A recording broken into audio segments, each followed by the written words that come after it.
Meet Bob Olson. Bob's the author of Answers About the Afterlife and the host of Afterlife TV, a private investigator who began investigating life after death in 1999. Bob now records his interviews with experts, authors, and people who've had extraordinary experiences so he can share it all with you. Enjoy the show.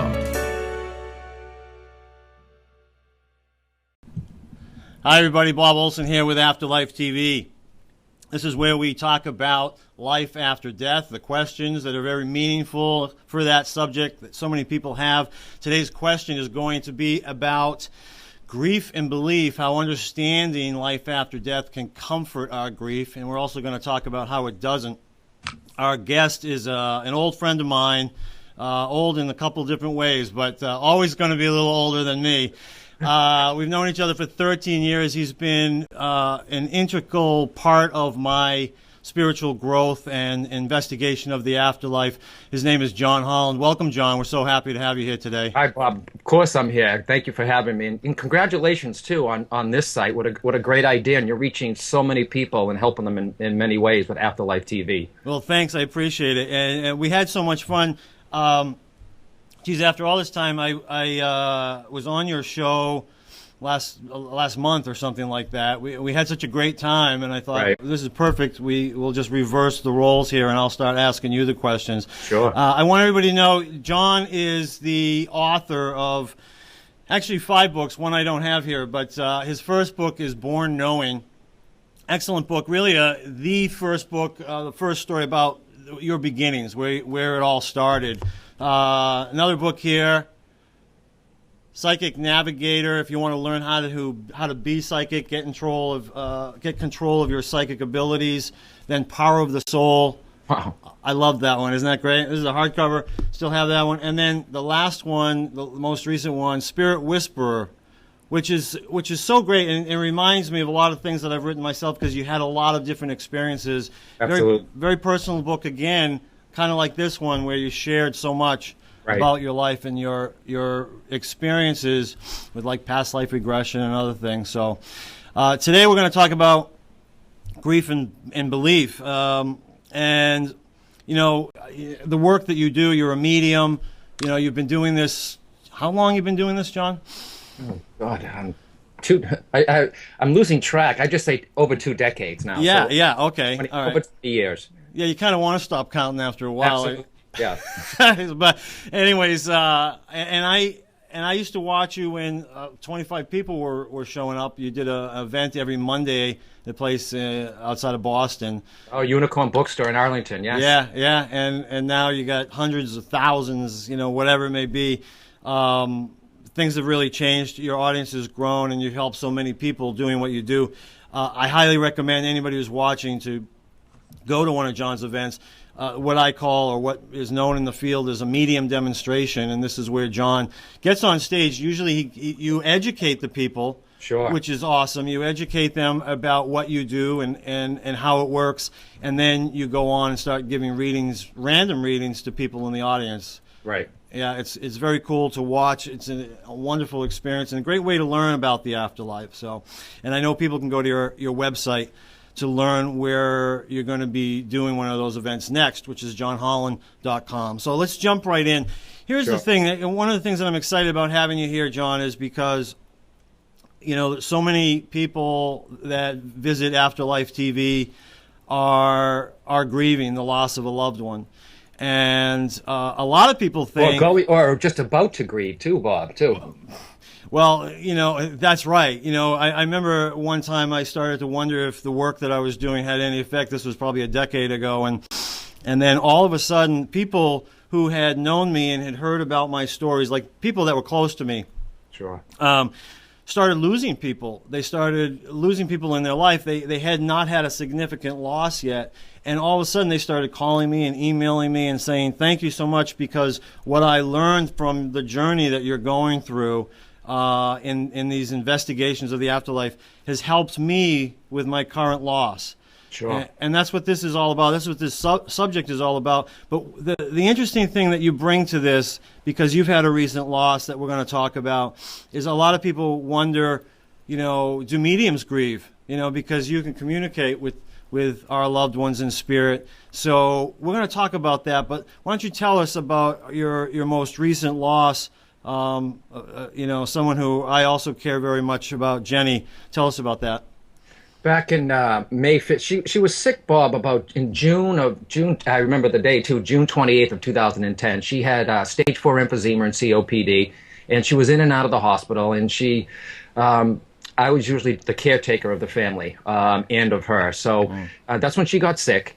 And then one thing led to another, from hospitals to ICU to moving her out of her house to assisted living, which she couldn't do. That lasted 3 months, to going back into the hospital to and then one of her lungs collapsed, and then she went to a nursing home, although they call them long-term care facilities.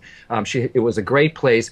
So May 15th is when she slipped away, from here. So it was it's coming up on 9 months. And you asked me, which I think it's beautiful that we're doing this interview, because a lot of people say, well, he's a medium.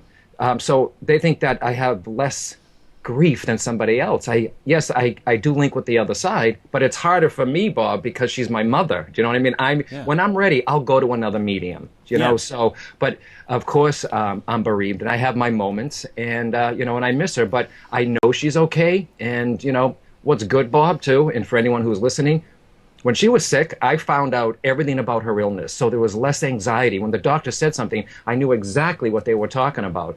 And I had a year with her, Bob. She lasted a year, and she had a lot of good days. And where she was up. She was bringing Tai Chi to the long-term care facility. She brought it in there. So I think what happened was she was doing so well, some of my family forgot that she was in end-of-life stages. Yeah. But so she had a lot of good days. And what made it good for me is I have no regrets. I had a year with her. So we talked about the afterlife. We talked about how she would go, what she wanted. So I have no regrets, but doesn't mean I don't miss her. And I'll have my grief attacks. And a grief attack is you're walking in a store, you see something she loves, and you just break down. Yeah. So do I grieve? Absolutely. Yeah. And the grieving starts long before the person actually goes. I mean, in your particular case, and in so many other people's situations,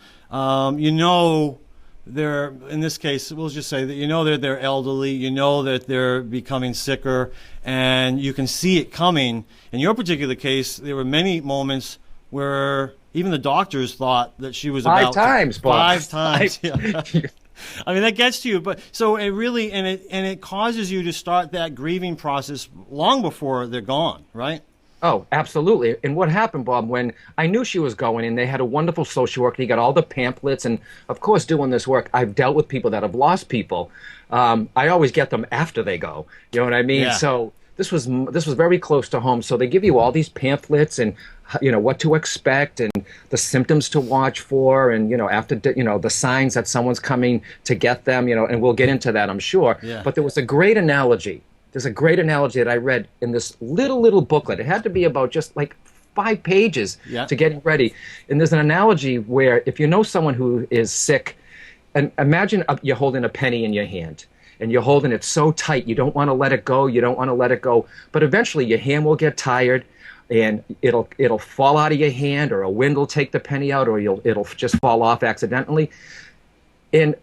Or it's almost when someone passes away, imagine that you're holding on like they can't go. I accepted that she was going, so they say that, like a penny, let your hand open, let the penny just sit there. It's comfortable, so you're enjoying the penny while it's there. Do you understand? Yeah. So it's beautiful. And my mom wasn't afraid before she was, but we'll get into that too, and who came to get her and the people that she saw before she passed. Yeah. Well, and so, and we definitely will. It was a great analogy, by the way, because that makes a lot of sense. And again, it's just, about bringing us into the present moment and enjoying the people while they're here. And that's for anybody, even people who are not, dying, and so that we're not always projecting into the future about what might happen. Yeah, so you got to take it a day at a time. In some cases, it's a minute at a time when somebody is ill. And what were some of the things that you went through? Now, you talk about some of these things that they gave you. First of all, were those helpful? And aside from those things, were there any other things that you did to sort of help yourself and help her through this process? Oh, absolutely. I made sure she went into a good place. And it's funny, when she was in assisted living for 3 months, We thought she would last there for a year. She could be independent, but that only lasted 3 months. But it gave me a chance to get a hold of her illness, to understand it. And then when she went into the long-term care facility, which was beautiful, okay, it was a beautiful home in Massachusetts, a smaller place. I got to know the staff, Bob. That's very, very important. Know who's taking care of your loved one. Get to know them. And I didn't tell them who I was right away, okay? And no one recognized, which is fine because I'm there for my mother. And a lot of people say, well, did you, when you walked into this long-term care place, did you see elderly people popping out of the rooms that were passed away and saying, help me, call my son, the will is in the drawer? No, I was focused on my mom. But I got to know who the staff was. I got to make sure she was comfortable in her room, and I read a lot, Bob, what to expect, because it's the closest passing I've ever had, and losing my mom just adds to me helping other people too, though. So know the staff, know the illness, Bob. Really, if someone is passing from something, know the illness. That way, you're not in the dark. I knew every med she was on, every medicine, what was wrong if they said something, and also there's plenty of support out there, Bob. Too. If someone is a caretaker, know this, and some of you who are watching this right now, if you're a caretaker, what happens to you? You start to forget about yourself. Got to forget about yourself. That's right. And the same thing happened to me. And I read all the books, but I still had to do my mediumship and go to events. But I was physically, emotionally, mentally exhausted. So remember, you got to take care of yourself and find a support group. And the social workers at the place, they're wonderful. You don't have to go through this alone. I have 4 other brothers and sisters that I got to talk to. But the staff, knowing the illness, knowing the place, getting to know who works there, it all helps. That's right. Great advice there for sure. You sort of triggered some things in my head, like both as a medium and as a son. Did you go through these periods where you sort of felt a sense of responsibility and even maybe control, like you needed to try to control the situation, which I can only imagine would just give you a sense of anxiety and what was that like? Did you feel any sense of responsibility for her health? In other words, you had to be an advocate and watching over everything. And if so, how do you overcome that? And even with the perspective that you understand of that life is eternal and this is a short stay that we have here, that sort of a thing. How do you deal with all these things that are going through your head? Well, first of all, I enjoyed every day. I enjoyed being with her. And what happened was I moved her closer to me. So it was easy access. She was 20 minutes away. If she needed anything, I was there for her. But yes, I felt responsible because it's funny, Bob, when I was born, and I talk about this in The Spirit Whisperer, me and my mom have a very special relationship. I'm the different one in the family, doing the work that I do. It seems like I've been a caretaker for my mom ever since I was born, actually. You know what I mean? So that wasn't new. The responsibility, she always looked up to me. I always made sure that she had what she needed.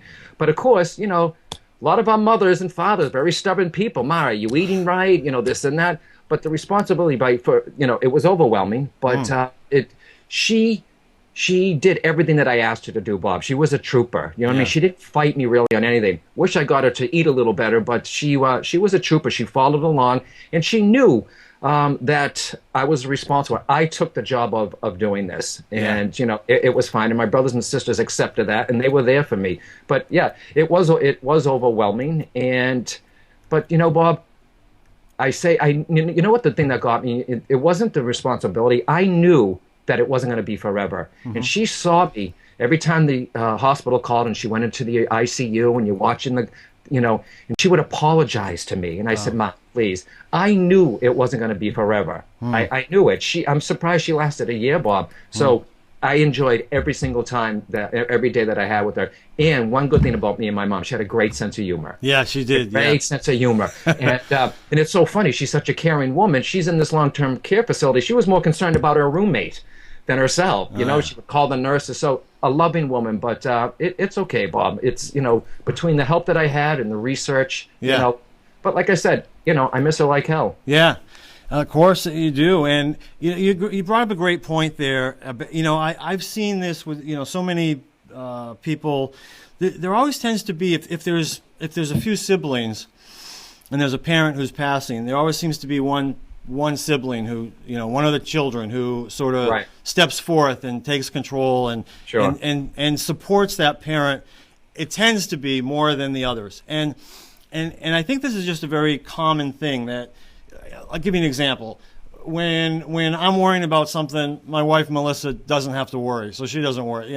When she's worrying, then I don't have to worry. Yeah. As long as somebody's Right. worrying, and in this particular case, as long as somebody's taking care of mom, right, then some of the other siblings feel comfortable she's being taken care of.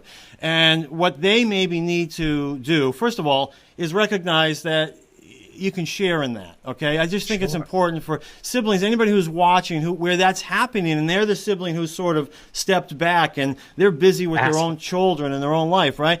Maybe they can think, maybe I can help out a bit. But also, because this is a point you said, was, okay, maybe if you can't even help with that, maybe because they're across the country or something, you can be there for that sibling who's taken all that responsibility, and you can try to help that person because of the enormous amount that is on that person's shoulders. I think it was a great point you brought up. It's true. And what's funny is that, I had my family there. If I was traveling, doing a gig or, on a book tour or whatever, I would call and make sure that one of my other siblings would visit her. And what's really great, though, Bob? What I found, when somebody passes, and many people will find this too, that who you expect to help sometimes doesn't, and the people who you don't expect do. I mean, some people stepped up to the plate that I was never expecting. I mean, when I was here and I was going through it too, and remember, I didn't have rose-colored glasses on. There were days that I was pretty messed up, and it's where I live on my street, and I'm a dog person. It was my dog people, my people that I walked the dogs with, that made sure that I had food. Because once again, a caretaker forgets to take care of himself. They made sure that I was eating properly. They would make sure that someone else was walking my dog. They made sure there was food in my refrigerator. Yeah. So who would have thought that the people that I walk my dogs with and friends like that are the ones that were looking out for me. Isn't that wonderful? And also important that you recognize, or people who are doing that recognize that you remember that. It's been almost a year. Soon it'll be a year since her passing, right. And you still remember that. And so those things don't go unnoticed. They really are appreciated. And so a great point to make. One of the things I want to talk about is, and I know some people do this, and I know some people don't want to do it. Is you actually planned her services. Sure, with her. Tell us what that was like.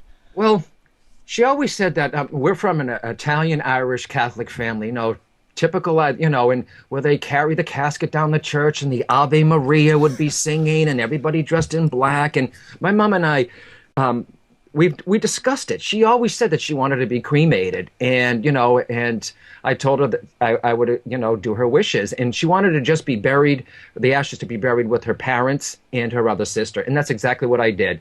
And before she went too, I also told her that I would.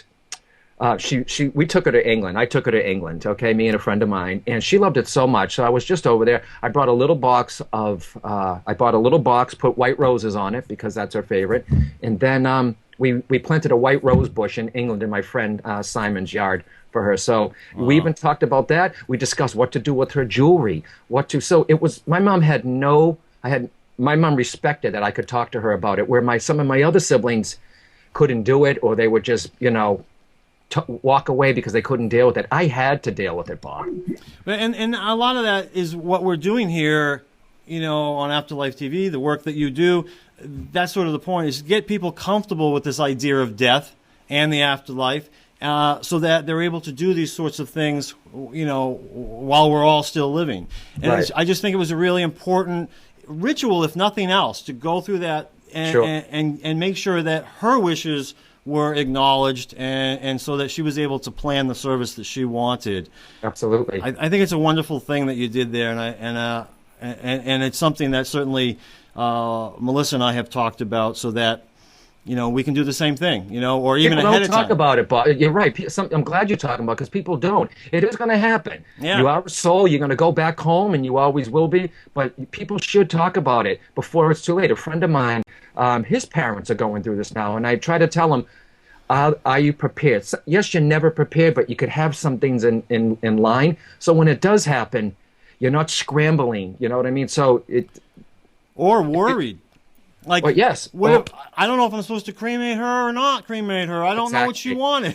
Right? Exactly. Yep. That's a horrible situation to be in. Absolutely. So, people don't want to talk about, losing someone, or even about your losing, about you even going. What happens when you lose a parent? You start questioning your own immortality, Bob. Yeah. Okay. Yeah. You know what I mean? And I saw that. But luckily, we discussed everything about her passing. And she did say this, though.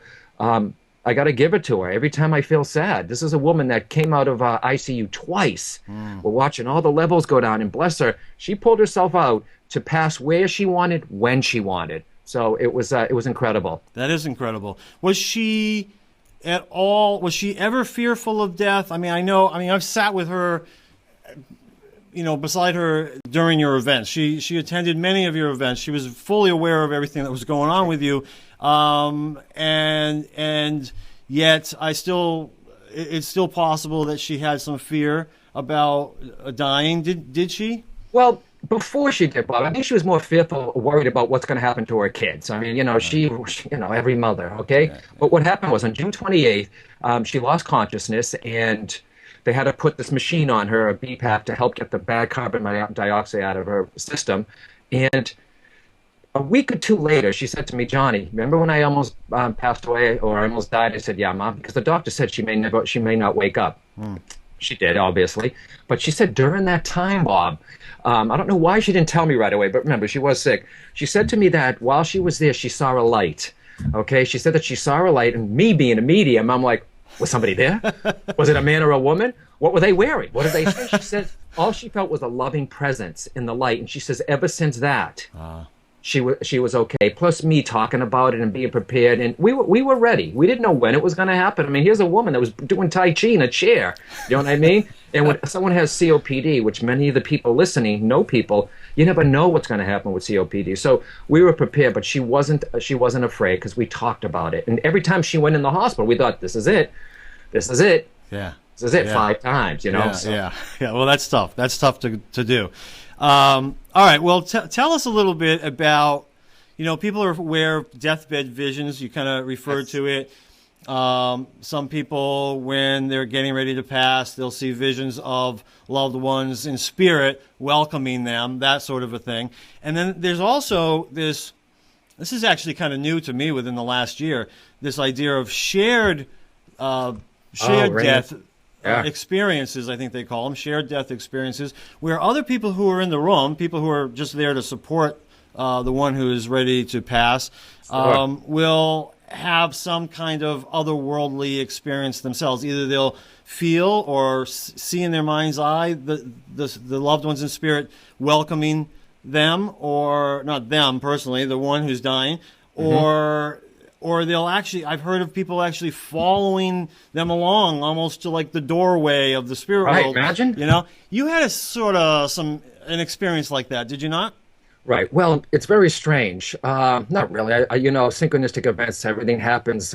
It's amazing how it all happened. Just really briefly, okay? She was in the hospital. She came out, pulled herself out. I mean, this is the most we thought she was going, okay? She pulled herself out of the hospital, went home. When I left, it was a Thursday. I was with her eating fried chicken. She was sitting up laughing and having fried chicken. Her oxygen levels were back. Her blood pressure was back. And I said to her, Mom, I'm supposed to go to Canada, which is only like 90 minutes by flight from here. And the doctor came in. She was amazed. And my mom's talking about, when can I go to the beach? You know what I mean? When can I get out again? I'm like, Ma, please, Ma, you just got here. Okay. So I said, Ma, should I go? And she said, go. And I'm like, I don't know, Ma, if I should go. And she said, go. And the nurse came in, and I said, on that Thursday, I was flying out the next day. She just waved at me, and she said, just go. So I went, and then she started getting, Friday, Saturday, she was okay. Then she was going, I got the call to come back. She was going downhill, and we knew that this was it, because where she was, Bob, at the nursing home or the long-term care facility, they loved her so much. They weren't supposed to, she had a DNR, do not resuscitate. Yep. Twice they loved this woman so much that they kept sending her to the hospital. And I kept saying, do not resuscitate. And she wanted that, so she had to go do that. So I get the call and to come back. But what's amazing, this one trip. Now, David Kessler is a Hay House author. He worked with Elizabeth Kubler-Ross. okay? Yeah. His book is Vision Trips in Crowded Rooms. It's about what the dead see before they pass away. So I'm having dinner with Brian Weiss, okay, our buddy. And then I said, there was an empty chair there. And I said, well, we made reservations, and I added one extra person because you never know if someone's going to join us. Well, who joins us but David Kessler? Awesome. This is the #1 bereavement counselor in the world, okay? He's there when there are tragedies in the world, and, they fly him there. He's head of 5 palliative care. So he sits down. I start telling him about my mother, and he gave me some great advice, and he said, John, when I walk into a room that someone's passing, nothing is wrong what's happening in that room, okay? He walks in there like it's the natural process, nothing is wrong. So that was a great tip. Yeah. And he showed a video, and he gave me some great advice, and then I got the call about my mom. So what are the chances that I am sitting with the #1 bereavement counselor hours before my mom passes, okay? Yeah. So my mom said she wasn't scared because my mom being mediumistic too, but my mom had a boyfriend that we never knew about that she almost married. So this came out like not too long ago, and she's the one that he was the one that my mom was supposed to marry. And I'm like, Ma, what about Dad? I mean, she's separated from my dad and divorced. Yeah. But he came to her in his soldier's uniform, and she said, guess who was here today? And I'm thinking, I don't know, Mary, Dolly, one of our relatives. She said, no, Wayne came to see me. I said, really? And this was like 2 weeks before he passed away. I said, what did he say? She said he was sitting at the edge of my bed, and he just said, I'm just checking in on you. Now, a lot of people, Bob, with deathbed visions, okay? What about David's book, Visions Trips in Crowded Rooms? Doctors don't talk about it because they do what they do, but it's the nurses, the healthcare workers, the social workers, the hospital people. They're the ones that see people call out to someone. You may see someone, this has happened, you see them stretching and reaching, and you think that they're, having a fit. They're actually reaching up for their loved one. Sometimes people will look off in the corner of the room and just stare. Sometimes they will actually see someone. But the people, a lot of family members will say, oh, they're hallucinating. My mom wasn't on a hallucinogenic drugs, Bob, and a lot of people aren't. Yeah. So I really believe that those on the other side come to see you shortly before you go. I mean, they come to me too, but I'm a medium. They're supposed to come to me. Do you understand? Right. All right. But she had that. And as a matter of fact, where we were, Brigham, at this place I almost said the name. It's fine. That's fine. In Massachusetts. The staff, I started to get to know me, and they said, well, this place is haunted. And I said, yeah, really? Oh, me, okay. And she says, what happens is before somebody passes, sometimes they will hear children laughing. Oh. So I said to my mom jokingly, Ma, you hear the kids? Run, Ma, run. Okay, you hear children, run. They said that they hear kids. And it used to be an old, it's an old manor. So maybe these kids, before somebody passes. Now, some of the nurses talked about it, and some of the nurses says, I don't know anything about it. I don't know anything about it. Right, or sometimes they will smell cigar smoke also. So my mom, people were coming to visit my mom before she passed. And are you ready for the story of what happened when she passed? Yeah. Okay. Yeah. So I get the call. And my brother, and it was weird. It was raining out in Canada, and the flight was late. But something happened. I was with another medium, and at the airport, and I wasn't pacing back and forth, get me on a helicopter. I was quite calm, Bob. I don't know if it was shock. I don't know. It was just quite calm. And my brother's texting me, where are you now? Where are you now? Right up to the door of the place. So I get there. And my brother Joe, he was in tears. And he said, Johnny, tell her she can go because she's been waiting for you. Now, she was already out of it, okay? So he left the room, and I just said, Ma, I'm here. I wanted to let you know I'm here. And my other brother left the room. I wanted my time. And then they came back in the room. Yep. I still remember this, Bob. We're holding her, we're hugging her, we're stroking her hand and saying, Ma, it's okay to go. It's going to be okay. Because she was all about her kids. And I knew the only reason why she's staying here was for her kids. So I'm blessed that she waited, Bob. She waited, okay? And I said to her once, Ma, I don't think I'm going to be there when you pass away because I'm always traveling. She goes, you'll be there. And I'm like, I don't know. Sure enough, she's the psych. She was right. That's right. So, this is what happened. So we're looking at my mom on the bed. I've got my brother Joe to my right and my brother Danny to my left. And I'm just sitting there, and I wasn't looking for spirit people. I was just in the moment, okay? Mom and my brothers. And my 2 sisters already left. So just as I'm sitting there, Bob, now have you ever felt when someone stands behind you You just feel it without looking. And many people know that. You could be in line and someone steps close and invading your space. Right. As soon as I'm looking at my mom, I felt my grandmother come into the room. I didn't see her. I didn't see a puff of smoke or her walk in and wave to me. I just felt her presence. Yeah. And then I felt my grandfather, then her sister, and then another relative. And I looked at my brother Joe. I said, Joe, they're here for her. And I looked at him. He said, what are you talking about? I said, Joe, they're here to take her now. Tell her it's okay. So he started crying. He said, no. And I got emotional. I'm getting emotional now. It's okay, Bob. Yeah. It's all right. Yeah. Beautiful experience. And then I said to my brothers, put your hand on her chest, John, you know. So we followed her breathing, okay? In 90 minutes after I arrived there, I said, Joe, they're here to take her. And, you know, within that minute, her chest rose, and I said, they're here to take her now. And she left, Bob. Oh, my God. Beautiful experience. But, I mean, I get emotional still. Yeah. But, wow. It's, and I always will get emotional when I tell that story because I was blessed. And now, granted, I didn't know what. I've never been right there when somebody passed away. So they really do come and get you. And I think my brothers also felt the presence. I mean, I said to my brother Joe too, and I can joke about this too. I said, God, was that good timing? You know, and it was, I'm like, I said they're here, but literally I felt them and she just needed that release. And I felt them come in the room and get her, and she left beautifully, Bob. Oh, my God. It was a sad experience, but a beautiful experience. Yeah, it sounds it. Yeah. I'm emotional hearing it. This is the second time I've heard it, and I'm sure the people watching, it's hard to hold back the tears when you hear something like that. That's a beautiful experience, one that I'm sure a lot of people wish they had.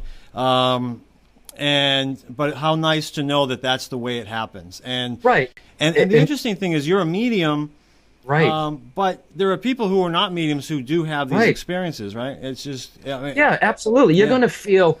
And it's funny, too, when she passed away, I didn't look right at her body anymore. I looked up and said, Gomar, it's okay. You know what I mean? In case she was hovering and looking down. Yeah. And, but there are experiences. But I want people who are listening to this, too. If you're not there when somebody passed away, do not beat yourself up, okay? My mom waited for us, okay? Waited for me to get off that plane, 90 seconds afterwards. Actually, it was like 100 minutes. She passed away 90 to 100 minutes. But there's going to come times when you may not be there. Do not beat yourself up. There are some parents that are going to wait till all the kids go to Dunkin' Donuts and then decide to go. So don't. The soul knows when it wants to. Don't beat yourself up. And a friend of mine, she was upset because her mother said she didn't want to pass alone, and the mother did pass alone. That was the mother's sole choice, not to put the family through it. So don't beat yourself up. And there are experiences. I didn't have I had the experience of feeling them come into the room to get her, but there are, Raymond Moody's work too, shared death experiences, and where someone passes away and you go into you follow them up and you feel yourself floating. And I read one story where, she wasn't allowed to go anymore and she came back. So that's new, this whole shared life death experience. But it's beautiful, but they do. And there's all kinds of signs too. If your loved one has seen someone who has passed away, talk to them and say, well, what is Daddy saying? Yeah. What is this one saying? What is this? It may not be the drugs. They're actually coming to get them. That's right. It's always people that have passed away too, Bob, that come to get them. They never see anyone who's alive. It's the people that have gone on before them. No, exactly. And I do know that when people hear about these stories, they first of all they wonder, why didn't I have that experience? But so many people have had the experience that you mentioned. They went to the cafeteria in the hospital, and they came back, and their loved one passed. And they don't understand why that happened. And there were so many reasons. There were just so many reasons. So, just a couple that you mentioned, and then, there's the idea of, for their own dignity. Some people just for their own dignity.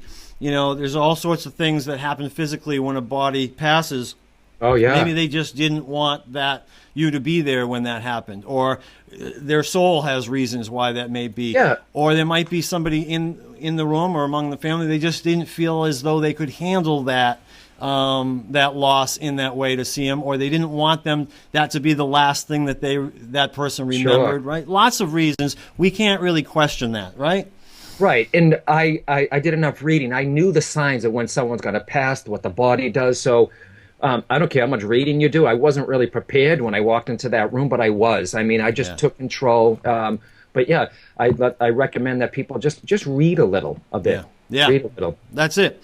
How would you say that understanding the afterlife comforts people's grief? Again, both with the work that you do and having gone through your own experience, how do you think understanding the afterlife helped with your grief in all sorts of different ways? Well, knowing that they are okay helps some people. I've done many readings where, especially for parents, knowing that their kid does go on and they'll give validation that they're still around their life, but knowing that there's an afterlife doesn't necessarily take away the bereavement, especially for me too, and I'm a medium. I know she's okay, and when I'm at my saddest, I still give her the credit for pulling herself out of that, her strength. And she wouldn't want us to be sad, but I know that I'll see her again, Bob. You know what I mean? Yeah. I've had 3 dreams of her already, okay? I've had dreams. My other sister's getting doves and lights blinking, and I'm like, I want the dove. I want the light. But she has come to me. And, of course, my mother's with the sister that really needs her. So That's right. I've had dreams about my mom, and in those dreams, it's weird. I know she's passed away, and she still says to me in the dreams, I'm just resting. I'm just resting, okay? She doesn't look sick. She says, I'm just resting. So knowing that there is an afterlife, I don't believe it, Bob. I know it. Right. So I know it, but it's, it does help, and, you do the work. And I haven't run to a medium yet myself, Bob, and people, first of all, I don't want to go to someone who knows me, because once they see John Holland walks in the room, I don't want to, so I may go when I feel, when someone goes, why don't you go? I'll go when I'm supposed to go. That's right. Yeah, you'll know it. You'll know it. Yeah. And then just knowing, not as a medium, but as any one of us, any human being, knowing that we can communicate with them anytime we want. I mean, anytime you've done these events, you always get messages for people. You always get messages for people in the audience. And how would you describe the idea that our loved ones, are around us? So if we want to talk to them, they're going to get that message. Understanding, yes, they're not just focusing on us all the time. Understanding, like with you, with all the siblings, Jenny is able to focus on every one of their lives and know what's going on with them. But anytime that someone wants to communicate with them in prayer, just speak out loud to them, write a letter to them, she's aware of that. How does that happen? What do you have to say about any of that? Well, they're still probably wondering, John, you're a medium. Why don't you just dial your mother direct? Right. Okay.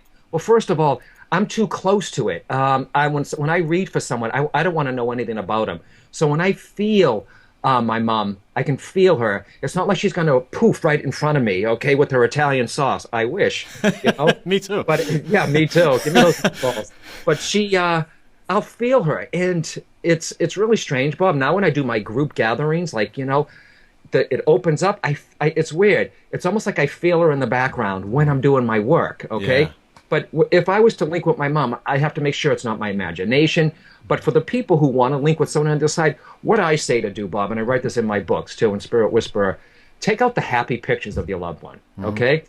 The one where their eyes are bright, because too many people that have lost someone, whether an accident, they're remembering, just like you said, how they looked before they passed. They don't look like that anymore. Find the happiest pictures you have of them, where their eyes, because the eyes are the window to the soul. Look for those happy eyes. Put the picture there. Light a candle, from a dollar store, and just be quiet and just talk to them. Because I always say your loved ones are just a thought away.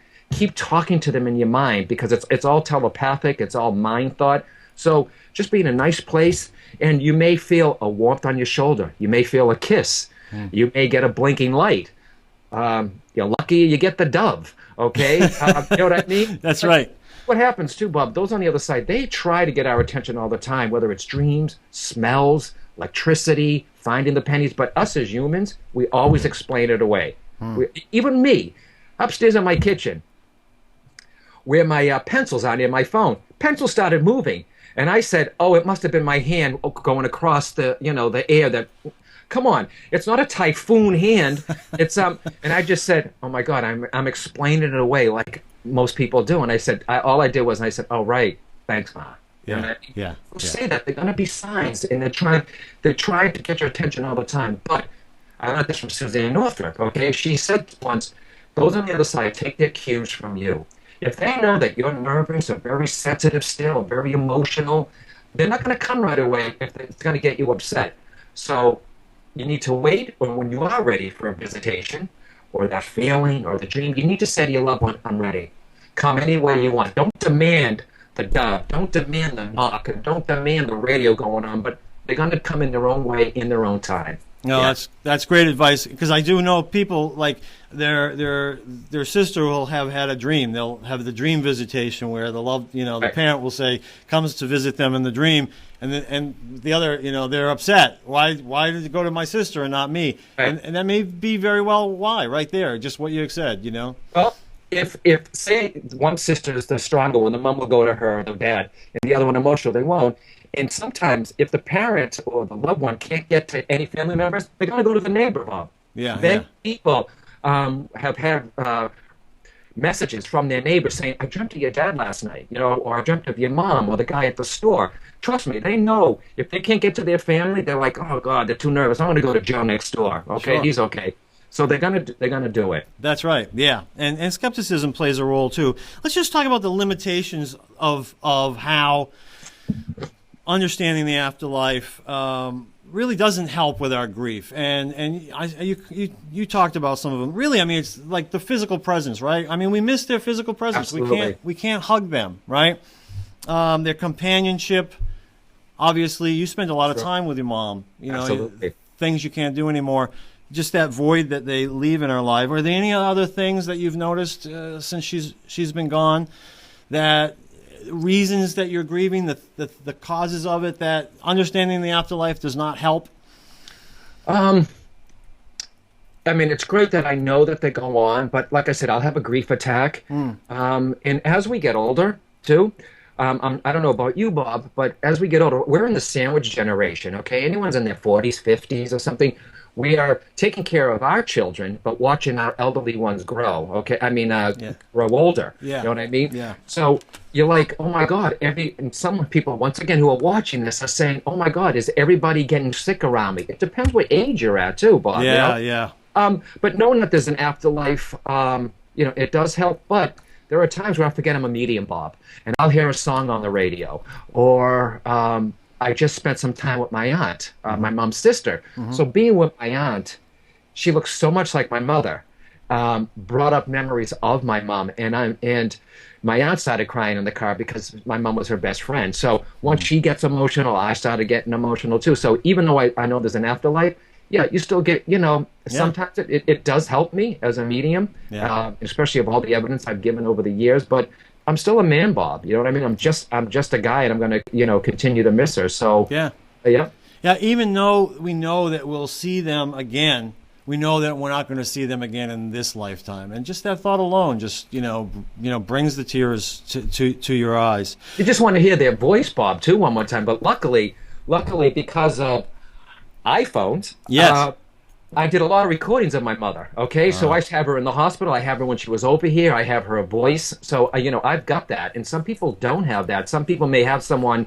They had their voice on an answer machine. They accidentally deleted it. Yeah. Do you know what I mean? Yeah. So it's the voice that I want to hear. And me and my mom, I miss the joking, but I still talk to her in my mind, saying, "Ma, you there?" Or "Ma, look at this." And yes, last night it was a Patriots game. Yeah. My mom was a huge, my brother Joe got her into a huge, and I tweeted, do you think they're watching from heaven, or do you think they're watching from the other side? So when my mom was, when that game was on, I bet you my mom, that's going to bring up memories for my brother Joe. They always watched the game together. Yeah, yeah. What did they do to honor that? He went over his friend Michael's house, and he lost his mom near a Super Bowl. So they brought pictures of our moms and put them there. So it's almost like the mothers are watching the TV, watching the game with them. That's beautiful. I love that. I love that. That's so nice.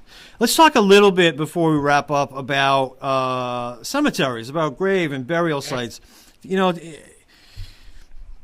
I guess the message that I want to give people is that, it's a great monument to honor our loved ones, Absolutely. but they don't live there. Can you just expand upon that? Well, being Irish, Italian Catholic, when my mom's family heard that she wouldn't even have a gravestone, she was okay with that.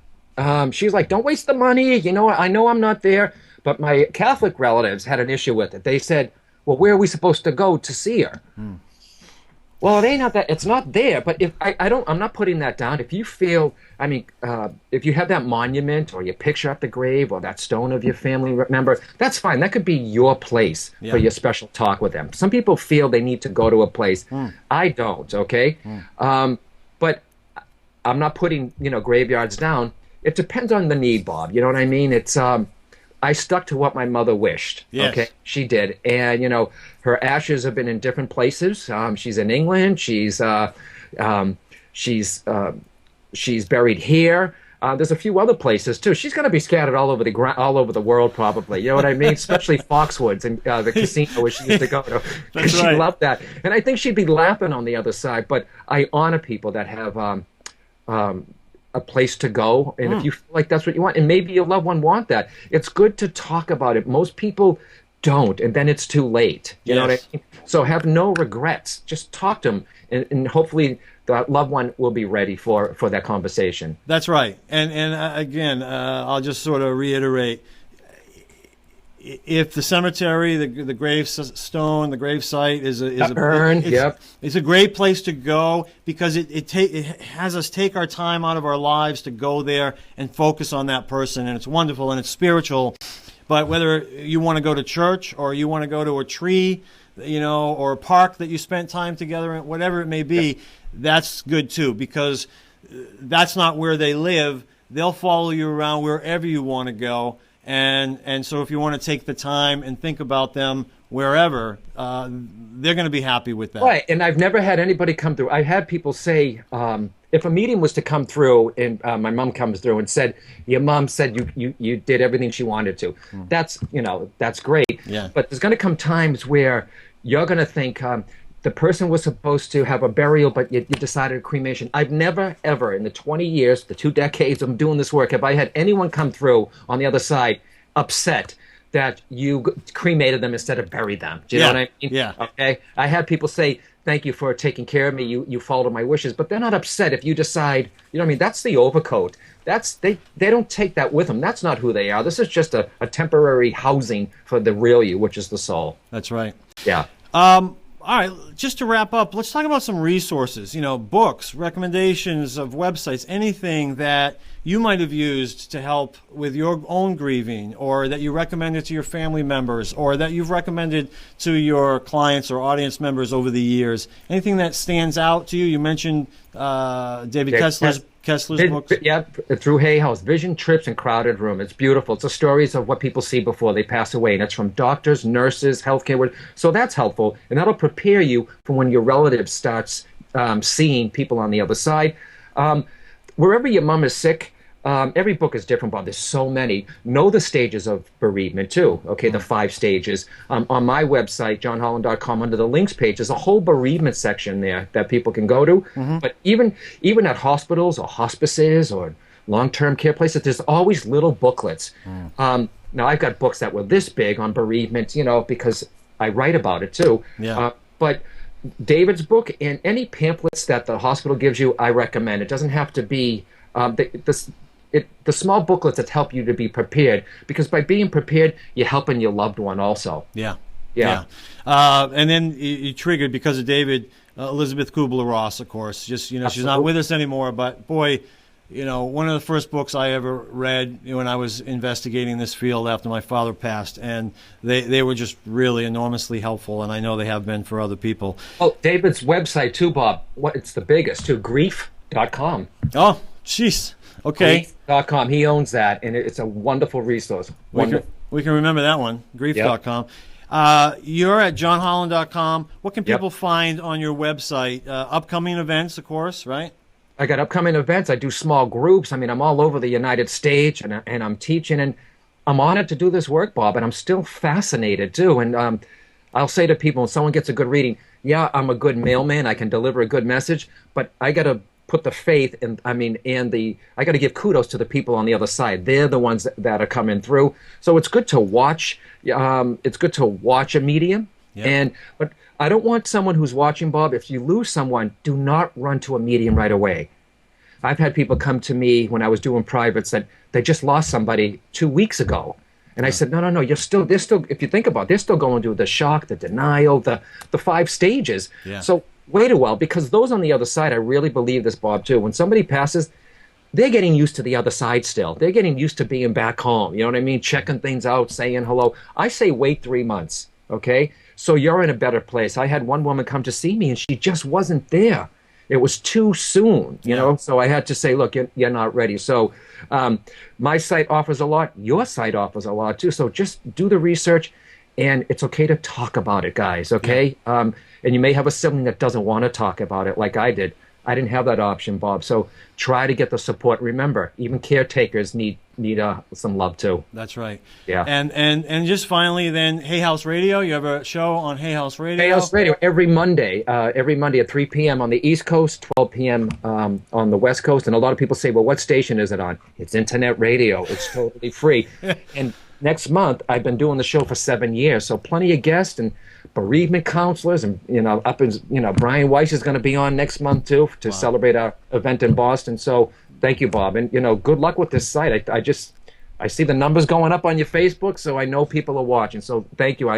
We're doing great. You're the first person in the media that I've talked to about the law, so thank you. Well, that's what I wanted. I'll just end with that. Thank you for sharing and opening yourself up in such a generous way, intimate way. We haven't had a guest yet who has had the opportunity to do it, and I just think, wow, just what a powerful story you have. I hope that it's going to come out in a book in more detail in the future. It will. And I know that I appreciate it, and I know everybody else does. So thanks, John. You're welcome, Bob. Take care. I love you, man. Love you, man. All right. That's all for another fantastic Afterlife TV episode. Bob couldn't be happier. If you enjoyed this episode as much as Bob, please leave a comment on AfterlifeTV.com, Facebook, Twitter, or YouTube. And don't forget to check out Bob's book, Answers About the Afterlife. Thanks for watching Afterlife TV.